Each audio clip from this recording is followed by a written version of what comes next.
Top 9 राजकीय बातम्या पाहूयात। महाराष्ट्र सहकारी बँक घोटाळा प्रकरणामध्ये रोहित पवारांच्या विरोधात ईडीकडून पुरवणी आरोपपत्र दाखल। कन्नड सहकारी साखर कारखान्याच्या लिलाव प्रक्रियेमध्ये घोटाळा झाल्याचा ईडीचा आरोप।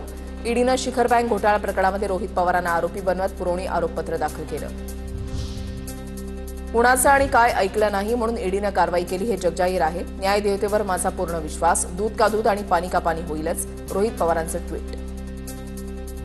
संजय शिरसाट राऊतांवर मानहानीचा दावा दाखल करणार। मानहानीचा दावा दाखल करण्यासंदर्भात शिरसाटांची वकिलांसोबत चर्चा। पैशांच्या बॅगेसंदर्भात राऊतांच्या आरोपानंतर शिरसाट आक्रमक। बॅगेत कपडे होते तर ती बॅग उघडून दाखवा। मंत्री शिरसाटांच्या स्पष्टीकरणानंतर संजय राऊतांचा आव्हान। मुख्यमंत्री फडणवीसांकडे शिरसाटांवर कारवाई करण्याची मागणी। मंत्री संजय शिरसाट अधिकाऱ्यांना मराठा कुणबी जात प्रमाणपत्र रोखण्याचे आदेश देतात। मराठा आंदोलक मनोज सरांगे पाटलांचा संजय शिरसाट यांच्यावर गंभीर आरोप। एकनाथ शिंदे संजय शिरसाट आणि संजय गायकवाडांवर नाराज। पक्षामध्ये बेशिस्तपणा चालणार नाही, शिंदेंकडून नाराजी व्यक्त।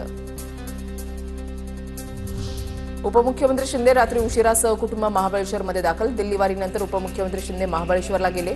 शिंदे कुटुंबासोबत महाबळेश्वरच्या ब्राईट लँड हॉटेलमध्ये मुक्कामी। दरम्यान उपमुख्यमंत्री एकनाथ शिंदे थोड्याच वेळापूर्वी मुंबईकडे रवाना।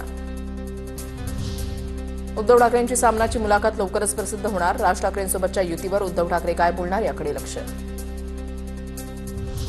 कर्नाटक सरकारकडून बेळगावमध्ये सक्तीचे कानडीकरण सुरूच। महापौर उपमहापौरांच्या गाडीवरील मराठी पाटी काढून लावली कन्नड पाटी।